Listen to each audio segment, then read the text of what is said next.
சில நேரங்களில் சில மனிதர்கள் is a masterpiece for me. 4 different peoples, 4 different lives. But ஒரு accident எல்லாத்தையுமே மாத்திரும். A man carrying his guilt, a father searching for his forgiveness, and a man who is fighting with his own ego, and another who is running from his mistakes. இவங்க எல்லாருமே ஸ்ட்ரேஞ்சர்ஸா தான் இருக்காங்க.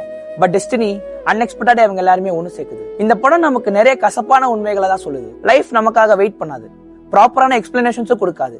It just happens. Sometimes ரொம்ப க்ரூயலா இருக்கும், sometimes ரொம்ப கைண்டா இருக்கும், but நிறைய வாட்டி அன்பிரெடிக்டபிளா தான் இருக்கும். படத்தோட எண்டிங்ல எல்லா கேரக்டர்ஸுமே நிறைய விஷயங்களை ரியலைஸ் பண்றாங்க. Proving your self to the society, holding on to the guilt or running from the mistakes, இது எதுவுமே இம்பார்ட்டன்ட் இல்ல.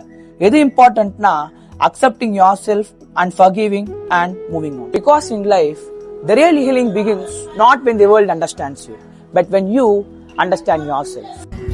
நினைச்சு பார்த்தாலே ஒரே தமாஷா இருக்குது.